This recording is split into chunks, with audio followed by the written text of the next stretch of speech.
Hello, everybody. Hello. Good morning. This is Doing Relationships Right. I'm Jennifer Hurwitz, and I'm your host today. I'm your host every Tuesday and every Friday. That's kind of what I do. It's my jam. And I bring you fabulous guests and people who know what they're talking about, which is really nice because sometimes I have no clue.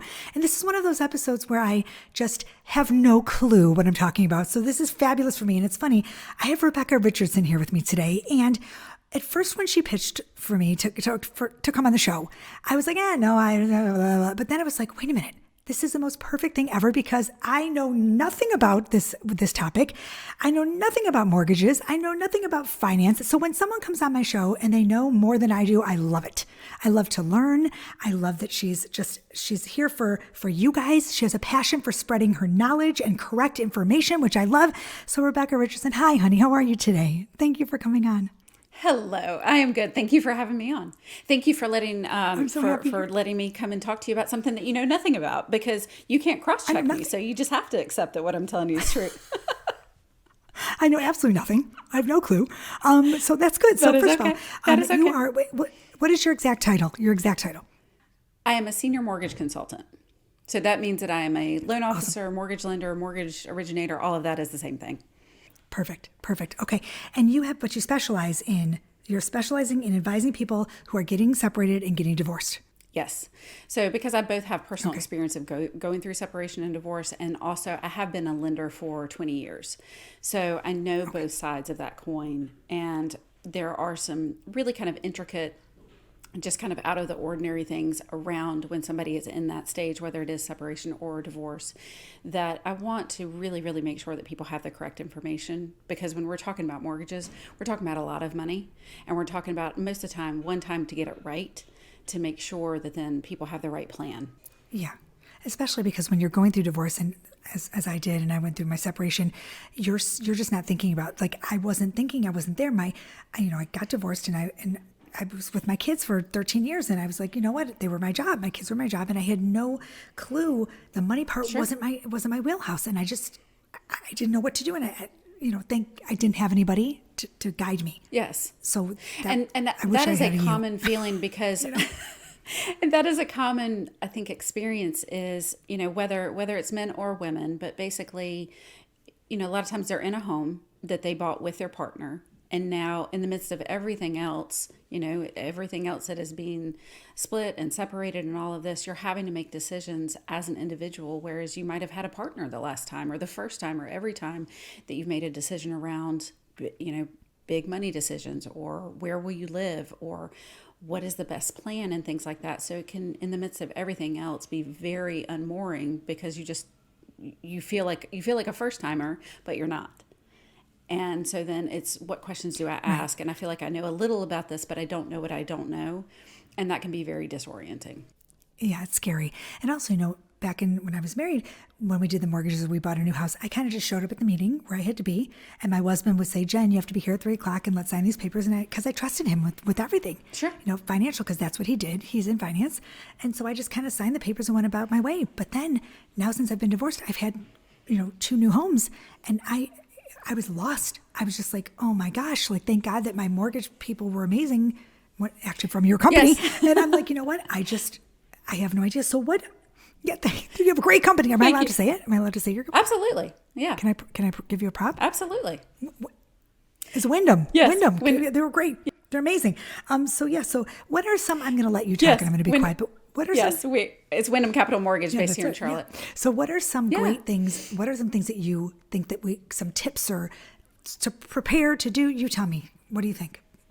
Where should someone start when they're going through the separation? Well, and to circle back a little bit about what you had said is, sometimes there's, sometimes I'll talk with clients when they're going through separation and divorce, and they're saying, hey, just like you with your husband, it's just, I just showed up. I mean, I've done this before. I've owned a home. That there's some judgment / shame around, I should know this, but I don't know this. And my answer to that is, that's what marriage tends to be, is divide and conquer. So if that wasn't your lane, that is okay. And that is what we are here for. So there are 2 main things that happen when it comes to divorce and mortgages. One of the biggest is around, if somebody is, say that they were in your situation, staying with the kids. And then the biggest income source for them moving forward is going to be child support and alimony. And naturally, people, when they're in that situation, it's important that they want to know if they can refinance their home or if they can purchase another home. And, maybe I haven't done the budget on myself. I don't know. What can I afford? What does that look like? So that is where somebody like myself can come into the picture and say, for you specifically, this is what that strategy looks like. For you specifically, this is what you can qualify for. And one of the biggest surprises, just like we were talking before the show started, is unfortunately, sometimes people come to me and those decisions have already been made as far as when child support and alimony will begin and when they need to refinance or they need to buy. And those timelines don't line up with mortgage guidelines. So that's one of the things that I want to make sure that people know up front exactly is depending on if you have an agreement, most of the time you have to receive that money for 6 months before it's considered qualifying income. And that can really, really throw somebody's timeline off. Oh, that makes sense because so what you're saying is should someone reach out to you before they even... Yes, I have had clients. Yes, I have had clients that are in that negotiating stage, right? And I have even been able to get a draft agreement that then my underwriting team can review and say, yes, this is the income that we're able to count before they're, memorializing, finalizing that agreement. And it's so much better to do it that way because as long as we're sort of all on the same page that the end goal is this, to buy a home, to sell the marital home, get another one, whatever the case may be, understanding from the get-go what can actually be achieved, I think helps because then after the fact, those parties aren't trying to,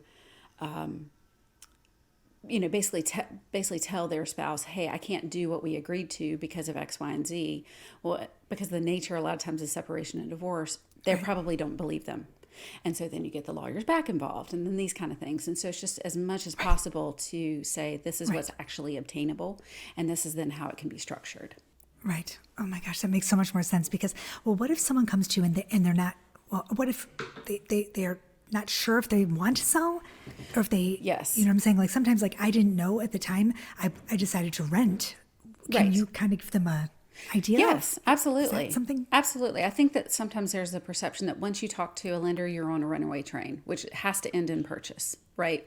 And we're going to say, this is what you have to do. And it's really more the way that I try to explain to people is it's more kind of like airlocks. So we're going to move through that initial conversation of, I don't even know if I want to buy. And if I do want to buy, what can I buy?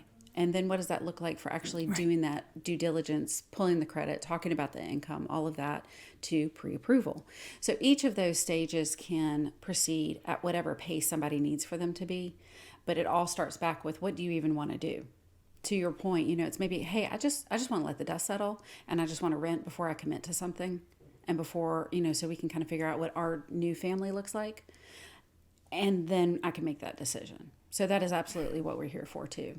Yeah, I mean, it's hard. It's really tough because, listening to it, I'm like, gosh, I'm thinking to myself, what, even what I do, I don't even know where because the mortgage was so easy with you guys when I did it, thank God.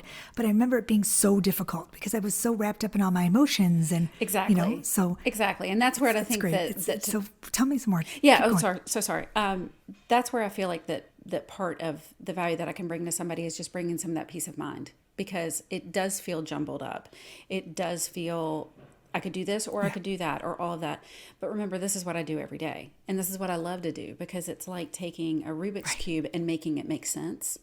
And I personally get so much enjoyment and pride of coming back to somebody and saying, hey, this is what this plan looks like. And this is what you can afford. And this is what the payment would be. And to feel and to hear the relief in somebody's voice when they know, oh, okay, I can stay in the home. Or yes, I can buy in the school district to keep my kids, to maintain that stability. And just to get rid of some of the noise and just give a clear path. I love doing that. That's what I'm here for. Right. And also you said that sometimes people, they don't get the right information. Right. Right. And so like you have the right information. So what are some things that people might hear that can you go into that a little bit? Or so one thing that I definitely want to right. What can I, if this is my pulpit, what can I talk about? What can you fix for us? That's right. What can I fix? One of the biggest things that I see is around the timing. just when can somebody buy or when can somebody refinance, and understanding how long that income has to be received based off of their particular situation, and also how much income can be counted. Because if somebody says, let's say that somebody's separating or divorcing and they have a junior in high school, well, that income is probably, child support is probably going to finish after high school, which is only 2 years, and you actually have to receive that income. That's me. I'm just speaking from life experience. But you have to receive that income for 3 years in order for it to count. So that can be, very much a disruption. Sure.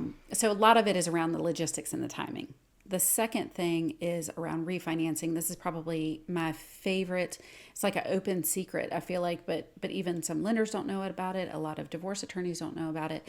But when you are refinancing, let's say you are keeping the home and you have to buy out your spouse, right? You've got 50,000 equity or whatever. And people look around and they go, okay, so is it coming from a 401k? Is it coming from savings? Is it coming from some kind of other asset? How do I tap into this? And so a lot of times people will plan to refinance, to take that cash out, to get money back, to then give to their spouse to buy out their equity. A cash out refinance typically has a higher interest rate. Now, when you are separating or divorcing, there's a special caveat that you can actually borrow more of the equity under that situation, and the rate is better. So the reason I love that is because we're talking about thousands of dollars of savings by being able to work within that guideline.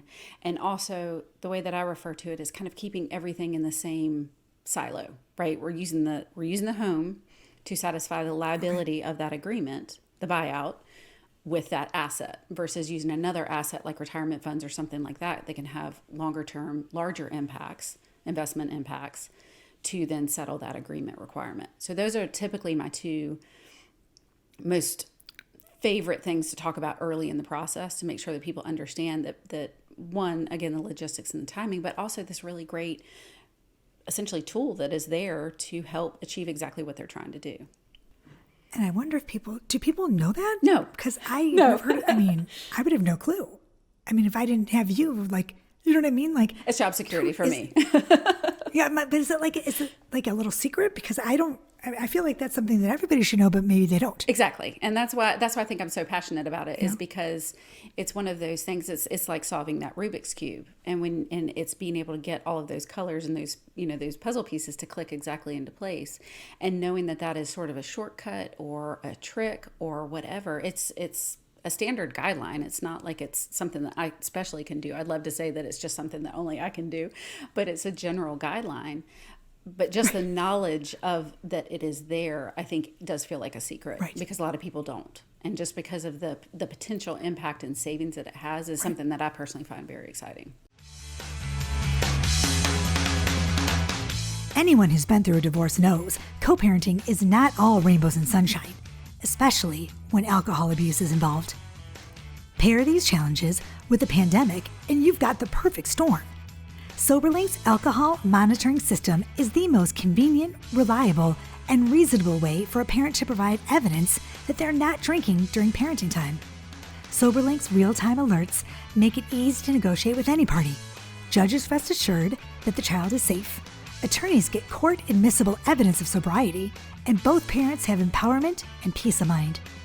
Do divorce right and trust the experts in remote alcohol monitoring technology to keep your kids safe, happy, and well-adjusted. Get an exclusive $50 off your device by emailing info@soberlink.com and mentioning Doing Relationships Right.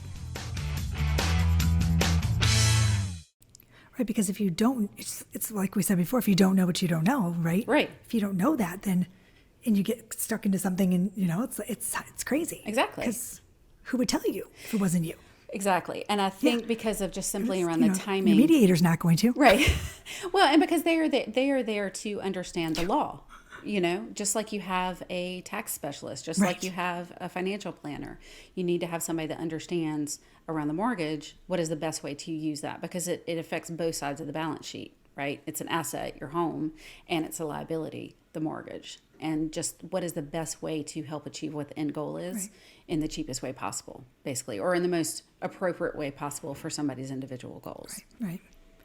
And in your opinion, if I can just ask, I don't know if this is even something do you think it's just per whatever, family, whatever? Do you think that it's best to sell the family? I mean, or what do you think you see most often, or the best approach? Do you think you should sell the family home? Do you think you should move into, is there a way to? Honestly, I don't guess it's individually, like each divorce is like a snowflake. It is. I mean, and I think it's so individual, because some people, it is important, because sometimes with as fast as real estate's moving, sometimes they couldn't afford that home somewhere else, right? Because of when they bought it, it's a great purchase. Yeah. It's a great asset to hold on to. Love the friends, love the school, all of that. Other people want a completely fresh start. Let me move across town. Right. I don't even want to go to the same Harris Teeter. I get it. So it's individual. Right. It's so interesting to Unless me. It's the Morrocroft Harris Teeter. Exactly. I love that one. That's where I go. That's my Harris Teeter. And I drive for that one.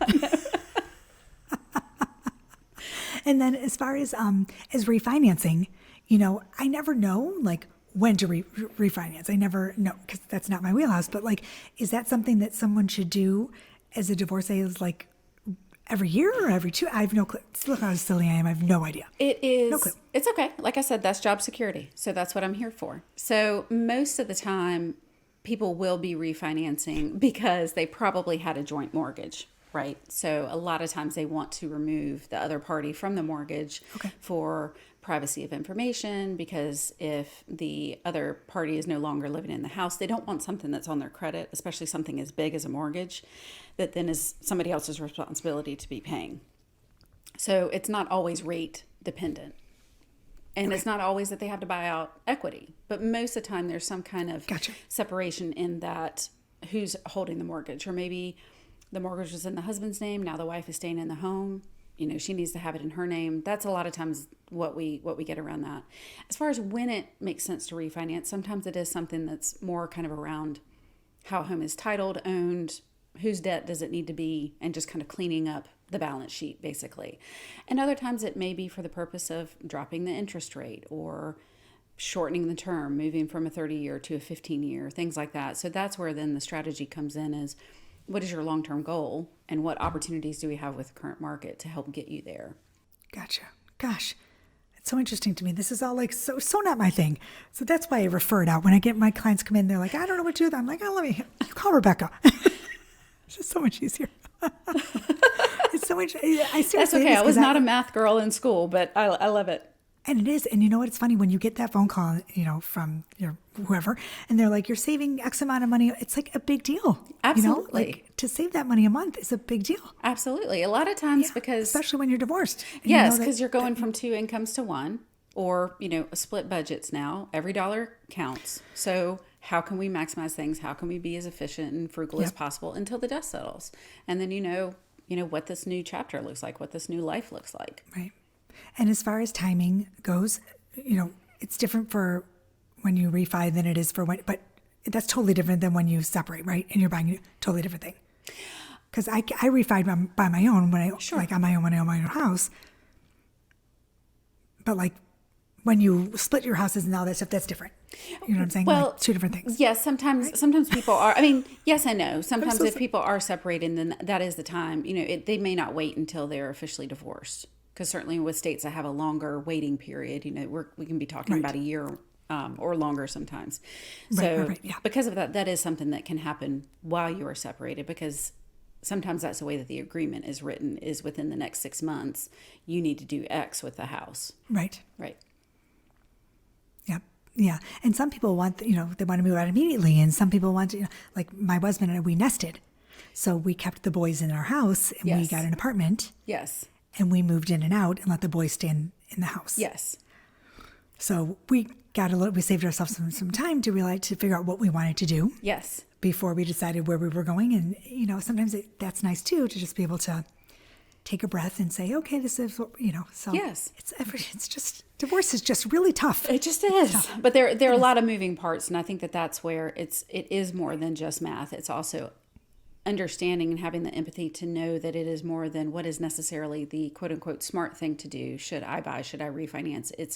That's why it's called personal finance. Just finance is math, but personal finance is how do I feel? How do I feel about how I'm spending my money? How do I feel about the financial decisions that I'm making? And sometimes that means wait.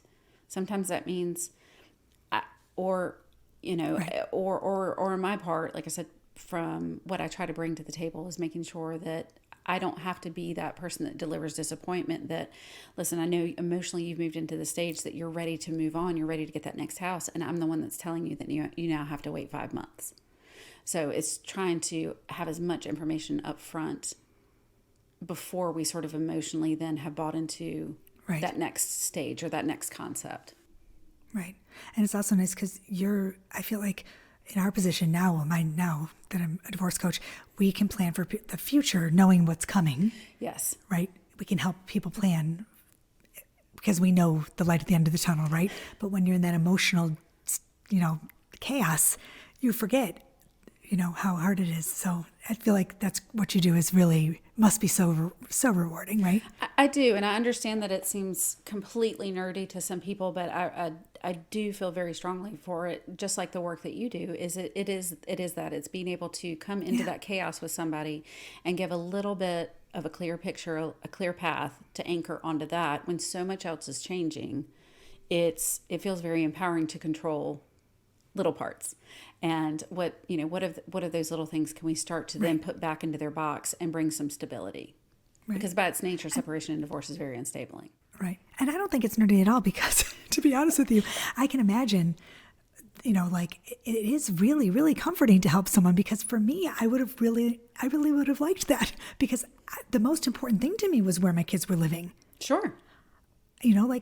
Just to tell you, I think that is one of, the most important thing. So Mark and I talked about it immediately. Like, what are we doing with the kids? Where are they living? And it wasn't so much about me as it was about my children. Absolutely. So I think what you're doing is just, that's why I had you on. I'm like, this is a great topic because I think a lot of, not to be sexist, but a lot of women who are in my position or we just don't have the knowledge or and a lot of women do. I'm not, of course, a lot aren't like me, but if you are, we don't have the wherewithal of this topic to know how to, I don't want to say it, but I trusted my ex-husband, because he's a good guy and he's a good person and we got along and it was amicable.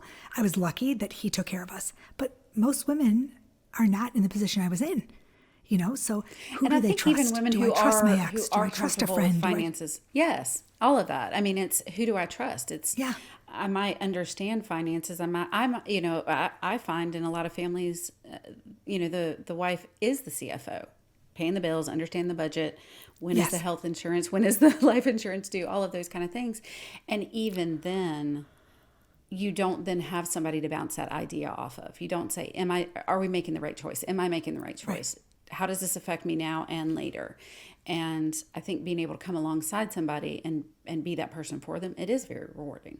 And just to be able to give some clarity around a very complex, multi-level chessboard is what it feels like, at least this little part, to give some clarity and some understanding on how their individual situation can move forward. Like you said, kind of that path forward out of some of the chaos.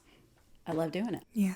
And I also think you have to be very, your personality has to be very calming and you have to be patient because when you get clients like me, I can't imagine how you handle it. I swear, Dylan, who's at your company too, who dealt with me, he was like, Jen, I got you. I've got you. And I'm like, I don't know if you have me because I don't know what number 3 means on this, but it was hard. I'm a tough one because when you have no clue, you have no clue. You either like science, yes. I get math. I'm like, forget it. Right.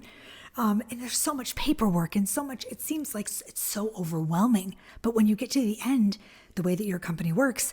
Yes. It was so easy. It was the easiest thing. Honestly, I couldn't believe how easy it was.